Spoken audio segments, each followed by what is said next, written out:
Ya orang tua karena sedih itu sambil nangis sambil panggil gitu ya, panggil nama anaknya yang cewek paling disayangi. Begitu panggil di sini kok menyautnya di sana, kejar ke sana, dikira masih hidup. Tapi ketika mereka datang itu di lokasi itu ada dua jenis tanaman yang mereka belum pernah lihat selama ini. Satu udah setinggi lutut, satu sudah setinggi dada.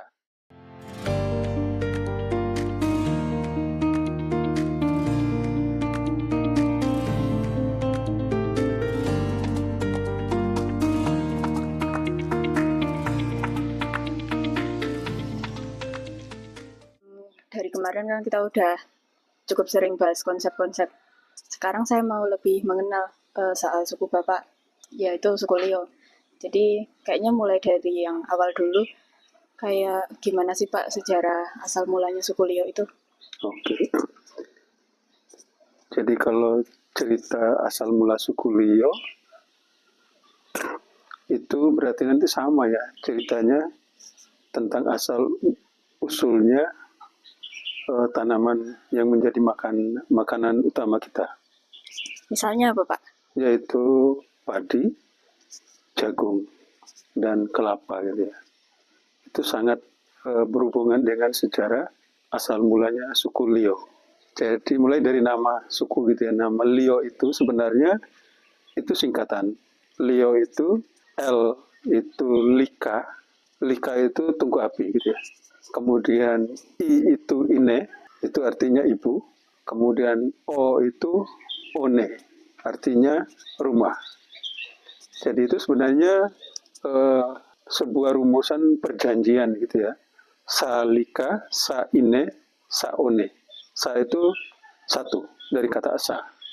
Di salika itu artinya satu tungku. Sa ine itu satu ibu. Sa one itu satu rumah. Itu sebenarnya sebuah rumusan perjanjian. Perjanjian itu kalau dalam perjanjian atau sumpah gitu ya. Kalau dalam bahasa Lio itu namanya pore, pore jaji, itu perjanjian.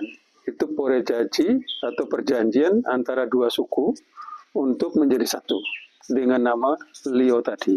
Sebenarnya ada lengkapnya tuh, suku Lioja. Yang sekarang itu mulai zaman Belanda, itu nama Lioja ini berubah menjadi Ende Lio. Ende. Karena kabupatennya itu oleh Belanda disebut Ende, karena itu tempat paling akhir atau paling ujung dari wilayah kekuasaan Belanda. Jadi di N gitu. Ende itu kalau bahasa Belanda itu Ende itu artinya penghujung atau terakhir. Jadi itu berbatasan dengan wilayah kekuasaan Portugis gitu ya. Jadi Ende itu wilayah paling ujung kekuasaan Belanda. Dan karena di situ suku Lio, orang Lio adanya, lalu tempat itu disebut Ende Lio gitu ya. Karena pembawaan logatnya gitu ya Pak? Ya, jadi Ende itu ya memang, ya kalau bahasa Belanda ya Ende. Oh, realnya bahasa Belanda? Itu bahasa Belanda. Gitu. Kalau bahasa Inggris N, di N gitu ya. Tapi bahasa Belanda ya Ende. Jadi itu nama yang diberikan oleh Belanda Ende itu, tapi sebenarnya yang aslinya Lioja ini tadi ya. Cerita penyatuan dua suku ini terjadi 15 ribuan tahun yang lalu ya. Kalau dihitung tahunnya, perkiraannya sekitar 15 ribu tahun yang lalu. Karena itu dilihat dari silsilah ya, silsilah dari suku Ende Lio ini, suku Lio ini. Jadi waktu itu terjadi ada dua ras atau dua suku itu karena sering kan pindah-pindah, kita dulu kan berkelompok gitu pindah-pindah, ada peluang tempat sana lebih enak pindah ke sana gitu ya. Suatu saat ada dua suku yang hidupnya berdekatan dan ternyata mereka ini dari ras, dari warna kulit, bahasa dan juga sistem kepemimpinan mereka beda gitu ya. Yang satu ini namanya suku Ja. Suku Ja ini, ya mengapa mereka disebut suku Ja? Karena oleh orang-orang suku sebelah ini melihat mereka kulitnya lebih terang gitu ya. Ja itu terang artinya. Lalu mereka ini disebut suku Ja. Bahasanya mereka menyebut dirinya aku. Dulu biasanya sebutan untuk suku itu berdasarkan sebutan untuk diri sendiri ya, dalam bahasa ibu suku tersebut. Jadi kalau ini suku menyebut dirinya aku, berarti ini oleh orang lain disebut suku aku gitu ya. Ya ada suku aku, misalnya kalau orang Inggris dulu disebutannya suku Ai gitu ya, karena menyebut dirinya Ai gitu ya. Gitu ya. Ya kalau yang orang Betawi itu suku gue gitu ya. Itu sebutan awal suku itu menyebutnya dengan penyebutan untuk diri sendiri dalam bahasa ibu. Jadi ini ada suku aku, di sana biasa menyebutnya Arta aku. Arta itu orang. Orang aku berarti orang yang menyebut dirinya aku. Kemudian yang satu ini Arta Jao, orang yang menyebut dirinya Jao. Dan bagi orang suku Ja ini tadi atau Arta aku ini tadi, mereka menyebut orang-orang ini itu orang ngada. Ngada itu yang melihat ke atas gitu ya, yang menengadah ke atas. Karena kayaknya mereka ini suka kalau menyembah atau berkomunikasi dengan sang pencipta, mereka selalu menengadah ke atas karena punya keyakinan bahwa yang maha tinggi itu ada di atas. Maka yang maha tinggi juga oleh bahasa mereka disebut dewa. Dewa itu artinya tinggi. Dewa itu. Yang tinggi itu artinya dewa. Itu dalam bahasa ngada ini tadi, dalam bahasa Atta Jao ini. Jadi ini dua suku ini tiba-tiba berdekatan. Dan mungkin pengaruh dari kepercayaan terhadap yang maha tinggi ini mempengaruhi struktur kemasyarakatan gitu ya. Yang di suku ini lalu ada kelas masyarakat. Jadi ada kelas pekerja, ada yang kelas bangsawan gitu ya. Kelas pekerjanya itu disebut, atau kelas orang kecil gitu ya, disebut atao, orang kecil gitu ya. Yang kelas bangsawan disebut atagae, orang besar gitu ya. Atao itu orang kecil, atagae itu orang besar. Di sini mungkin juga yang mempengaruhi sistem kemasyarakatannya itu yang di Atta aku tadi, mereka yang paling mereka sembah, mereka hormati, mereka bakti itu bukan sesuatu yang jauh ya, tapi roh leluhur mereka. Roh leluhur itu hanya ya nenek moyang mereka yang udah luhur, udah suci gitu ya. Dan itu yang mereka yakini mendampingi mereka kemana-mana, menuntun hidup mereka. Maka sistem kepemimpinan mereka itu mati yang tua diwariskan kepada yang tua. Itu kalau dalam bahasa Jawa itu mata atau doa waluluk atau doa gitu ya. Artinya mati yang tua, yang jadi pemimpin yang tua lagi, siapa lagi yang paling tua gitu ya. Oh, jadi nggak turun-temurun gitu. Tidak turun-temurun, bukan. Kalau di kerajaan itu mata amma waluluk anak, artinya mati bapaknya, anaknya jadi penerusnya gitu ya. Diteruskan oleh anaknya. Tapi kalau di sistem suku Jawa tidak. Mati yang tua diwariskan pada yang tua. Jadi siapa lagi di komunitas ini yang paling tua, itu yang jadi pemimpin. Kalau yang di sini itu kecenderungannya karena melihat ada orientasi yang maha tinggi itu di atas, yang jadi pemimpin itu yang gagah perkasa gitu ya, yang tinggi gede itu dianggap lebih dekat dengan Tuhan gitu ya. Itu yang menjadi pemimpin. Akhirnya ini kan karena ada kelas, ini yang jadi pemimpin udah rebutan yang merasa lebih dekat dengan Tuhan gitu ya, yang merasa lebih kuat gitu ya. Nah, ini ada perebutan kepemimpinan di sini biasanya. Kalau sini tidak. Lah ketika berdekatan ini, lalu kelompok atau orang yang kecil tadi itu kok tertarik dengan sistem kemasyarakatan di sini. Loh kok sana enak ya? Oh, tidak ada yang disebut orang kecil, orang besar sama aja. Karena di suku Jawa ini anak kecil sangat dihormati karena dianggap titisan leluhurnya gitu ya. Oh iya ya. Sangat dihormati. Bahkan ya sampai ke kita menyapa anak kita itu juga dengan bapak. Misalnya anak laki-laki saya akan menyapanya dengan emak. Emak itu artinya bapak. Anak perempuan saya menyapanya dengan ine. Ine itu artinya ibu. Ya kalau di Jawa sini itu le, do gitu ya. Tapi kalau di sana itu emak, ine. Anak menyapa orang tuanya juga emak, bapak, ine, ibu. Karena secara fisik lebih tua. Tetapi orang tua menyapa anaknya emak, ine, karena secara roh dia lebih tua. Begitupun dengan kakek itu ya. Kakek juga menyapa cucunya itu dengan embu. Embu itu artinya kakek gitu. Jadi saling menyapa dengan kakek karena ya merasa ini lebih tua juga. Jadi di sini sistem kepemimpinan di sini itu tadi sangat menghormati orang tua gitu ya. Orang yang lebih tua. Jadi kalau kerja sama-sama. Kalau makan ya makan sama-sama, sering gitu ya kalau di sini. Nah, kalau di sini ya memang ada perbedaan kelas. Lalu ketika melihat ini, sebagai orang-orang kecil dari sini ini minta mau bergabung dengan suku Ja. Oke, diterima. Kebetulan di suku Ja ini waktu itu yang sesepuhnya pemimpinnya itu yang bapaknya namanya Rea, ibu namanya Pare. Jadi mereka berikrar menjadi satu suku dengan nama baru suku Lio tadi. Satu Salika, artinya satu Tungku. Nah, ini simbol kepercayaan. Jadi kepercayaan dari sini yang kepercayaan terhadap yang maha tinggi yang disebut dewa tadi menyatu dengan kepercayaan sini yang percaya pada leluhur. Leluhur itu di sini disebutannya dengan Ngae. Jadi kepercayaan pada dewa atau yang yang tertinggi, yang sang asal mula dengan kepercayaan terhadap leluhur itu dijadiin satu. Jadi disebut dengan Salika. Salika itu satu tungku api yang terdiri dari 3 batu. Jadi batu pertama itu yang maha tinggi, itu disebut dengan Dewa Jeta yang maha tinggi di atas, atau Dua Gita Lulula yang asal mula di balik jagat raya. Kemudian batu kedua itu Ngae.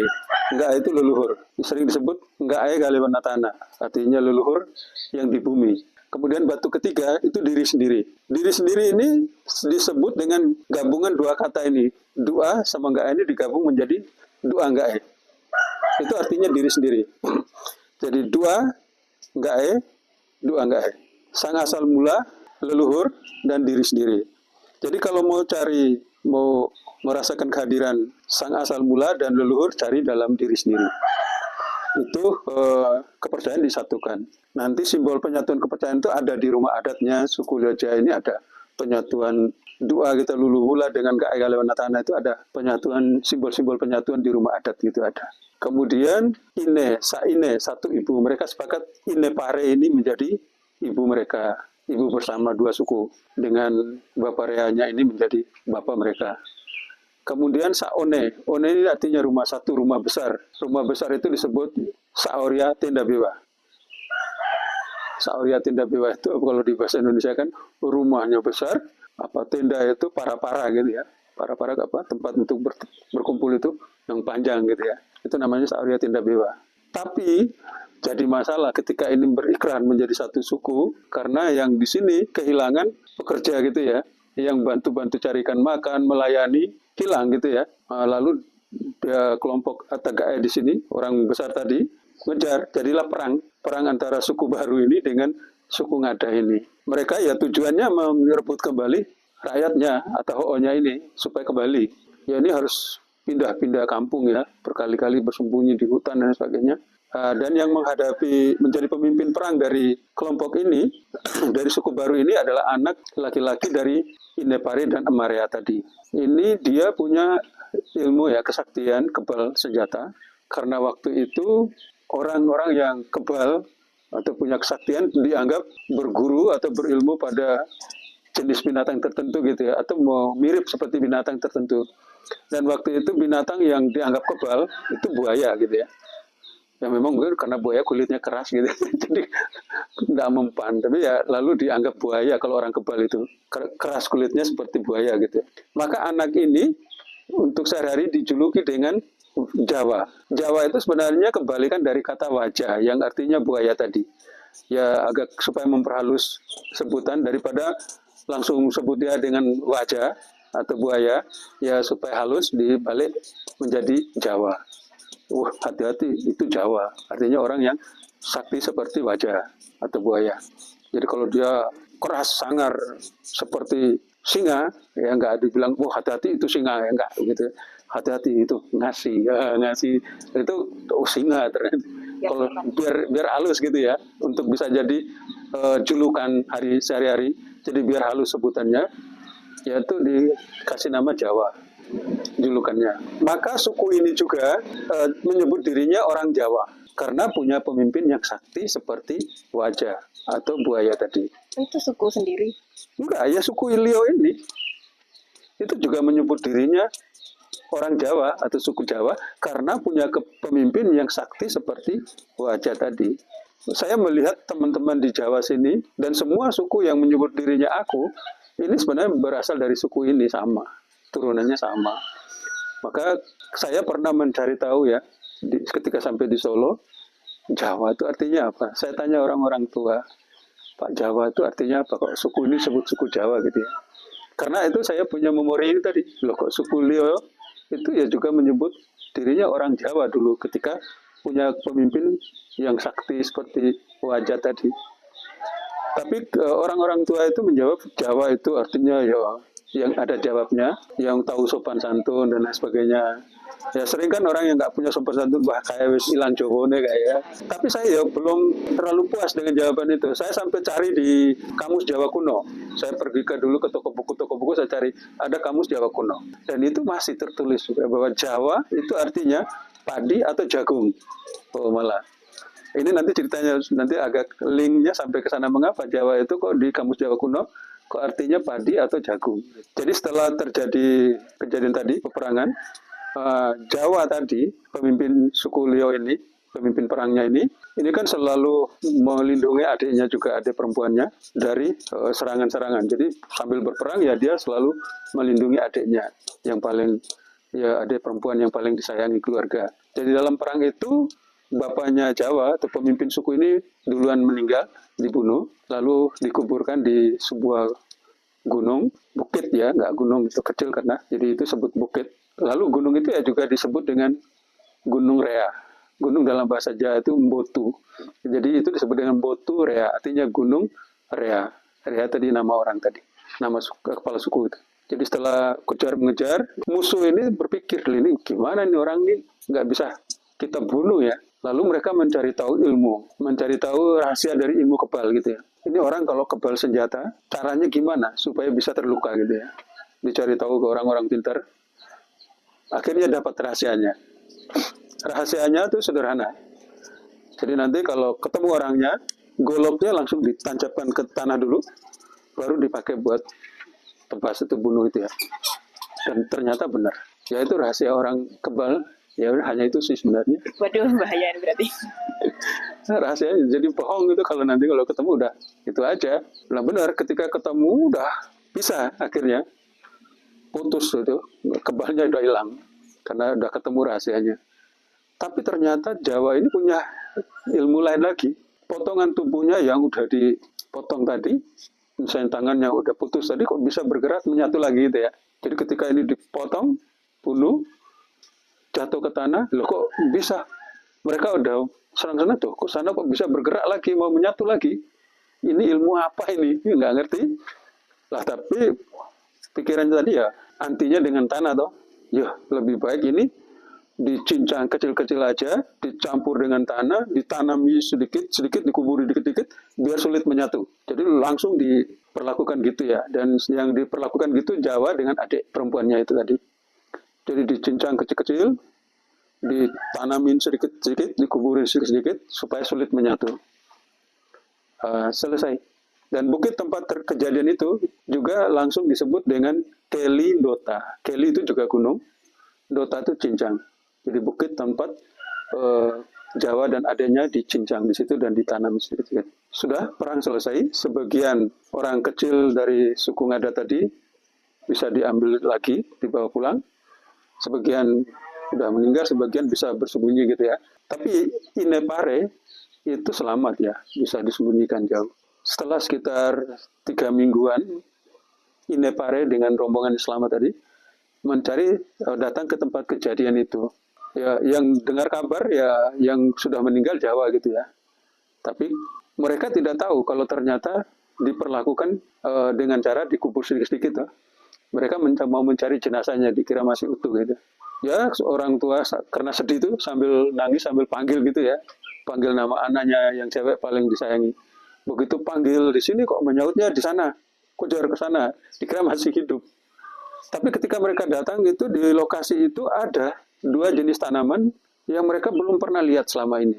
Satu udah setinggi lutut, satu sudah setinggi dada. Yang satu ini yang setinggi lutut daunnya halus kecil-kecil, yang setinggi dada itu daunnya besar-besar gitu ya. Kemudian dipanggil ini ke sini nyaut ke sana, kejar ke sana, panggil nyaut di sana, dikejar ke sana, panggil nyaut ke sini. Jadi lalu mereka bingung. Ini berarti bukan orang beneran, kok masa larinya cepat banget gitu ya. Dalam keadaan bingung sambil penasaran lihat tanaman ini apa ya. Tiba-tiba dengar suara Jawa. Ina Pukamina. Artinya, ibu, inilah kami. Akhirnya udah nggak dicari, lalu mereka melihat oh berarti darah daging tulang mereka sudah bereinkarnasi menjadi dua jenis tanaman ini. Nah, untuk Jawa ternyata kepalanya itu di bawah gitu ya, yang diperlu di situ itu hanya badannya gitu yang diperlakukan. Kepalanya di bawah supaya sulit menyatu tuh, di bawah jauh gitu ya. Sebagai bukti juga kepada pemimpin di sana bahwa ini sudah mati, benar. Jadi kepalanya di bawah, ditunjukkan pada pemimpinnya, kemudian dikubur di satu gunung juga. Gunung itu disebut dengan nama, ini saya nggak bisa menyebutnya ya, karena nama asli dari Jawa ini akhirnya menjadi rahasia sekali gitu ya, menjadi satu nama yang sangat sakral gitu ya. Nama asli dari Jawa dan nama asli dari adik perempuannya itu nggak boleh disebut lagi waktu itu. Meskipun ada yang nggak sadar memberi tempat, memberi nama dengan nama yang ini, tapi secara gamblang itu nggak bisa disebut dalam cerita bahwa nama asli dari si Jawa itu ini, nggak bisa. Nama gunung itu tempat kejadian ditanamin kepalanya Jawa, lalu itu tumbuh kelapa di situ. Tempat itu supaya menyembunyikan nama asli itu sering disebut dengan, lokasi itu disebut dengan Tubunio. Tubunio artinya ya nio itu kelapa, artinya batang kelapa di sana gitu ya. Kemudian sekarang sudah ada disebut nama desa di situ. Nama desa di situ ya dengan nama aslinya Jawa ini. Malah, tapi kebanyakan juga yang nggak tahu itu adalah nama aslinya Jawa. Meskipun tahu, tapi tidak diberitahu bahwa itu nama aslinya Jawa. Ya kalau turun temurun diberitahu ke anak cucu itu harus dibisikin aja. Jadi tidak ada yang tahu nama aslinya Jawa itu siapa. Kalau tahu, dia tidak akan memberitahu dengan gamblang bahwa nama aslinya Jawa ini. Boleh memberitahu orang lain, tapi dengan berbisik saja. Atau kalau mau memberitahu, yang diberitahu dengan yang memberitahu tidak boleh berhadapan muka. Itu syaratnya. Ya, tidak boleh berhadapan muka. Dan itu untuk suku lain boleh dikasih tahu, Pak? Oh, untuk suku lain, sebenarnya kalau itu nggak perlu sih, karena itu biasanya yang diberitahu itu ada kepentingan kalau dia mau berurusan dengan ritual-ritual di kebun gitu ya, yang nanam tanaman, dua jenis tanaman ini. Oke, kita kembali ke ini dulu ya nanti. Jadi kepalanya Jawa tadi dibawa jauh gitu ya ke gunung sebelah, lalu untuk bukti kemudian situ ditanam di situ. Tempat itu disebut dengan gunung dengan nama aslinya Jawa tadi. Kemudian Inepare dan sisa-sisa masyarakat suku Ja tadi, suku baru ya, suku Lioja, itu mulai merawat tanaman ini. Setelah berbuah, mereka mulai menghitung hari. Jadi mulai kejadian, sampai ini nanti jadi hasilnya seperti apa dipantau. Dan mulai menghitung hari. Jadi awal dari kalender, perhitungan hari, minggu, bulan itu mulai dari situ. Mereka menghitung hari, lalu mulai menyebut setelah jadi hasil, ternyata yang kecil ini kok buahnya kok persis ya kalau dilihat seperti titik-titik darah gitu ya. Lalu mereka meyakini ini adalah reinkarnasi dari darah Jawa dan adiknya. Lalu ini langsung disebut dengan nama ibunya. Karena mau menyebut nama anak perempuan juga belum ada julukan. Oh ya ada, akhirnya ada sebagian yang menyebut dengan nama julukan anak perempuannya itu Bara, tapi sering disebut dengan nama ibunya, Pare Bara. Artinya padi ya. Kalau Bara itu sendiri artinya putih gitu ya. Karena anak perempuan itu ya memang kulitnya agak terang banget, jadi disebut Pare Bara. Ini padi ini yang disebut di bahasa Indonesia padi gitu ya. Itu sebutan di bahasa Lio itu pare. Atau sering juga disebut dengan are. Are itu dari dua kata, ae dan ra. Aira. Artinya air darah. Jadi ini darah mereka. Kemudian yang satu lagi mereka yakini sebagai tulang dan dagingnya dari Jawa dan anak perempuan. Itu karena melihat bentuknya persis daging yang dicincang gitu ya. Batangnya seperti tulang-tulang gitu. Yang ini langsung disebut dengan Jawa. Jadi ada pare dan Jawa. Kalau bahasa Indonesia ini padi, yang ini jagung. Saya menelusuri dulu kenapa kok sekarang nggak sebutannya jagung gitu di sini ya. Ternyata jagung itu dari dua kata, jewawut, ageng. Jadi dia seperti jewawut tapi besar gitu ya. Ini jagung. Itu asal-usul penyebutan kata jagung gitu ya. Jadi dia kayak jewawut tapi ageng gitu ya, tapi besar. Nah, kalau pare, saya itu sempat sampai oh, kok bahasa di Jawa sini, kok pare, sekarang bukan pare tapi pari gitu ya. Loh kenapa pari gitu ya? Saya coba telusuri ke Majapahit, ke museum Majapahit di Trowulan gitu ya. Kira-kira waktu zaman Majapahit sebutan untuk padi ini apa ya? Kok penasaran saya, kok perubahan bunyinya itu nggak terlalu berbeda ya. Dulu pare, sekarang pari. Setelah saya dapat ada buku 700 tahun Majapahit, saya langsung cari di dunia pertanian gitu ya. Wah, senang sekali ternyata sebutan di situ masih ada tulisan mengenai Inan Pare. Jadi Inan Pare ini sebenarnya sebutan yang sama ditujukan untuk yang namanya Ine Pare. Ine Pare tadi ibunya Jawa gitu ya. Tapi ketika ada tanaman itu, padi yang pertama dipanen di tengah kebun, lalu disimpan menjadi bibit, itu menjadi induknya untuk ditanam di tahun depan, ini disebut Ine Pare, itu induk dari padi ini. Nah, zaman Majapahit itu sebutannya Inan Pare, jadi kata parenya masih malah gitu ya. Tapi Ine udah bergeser bunyinya, udah ada evolusi bunyi menjadi Inan gitu ya.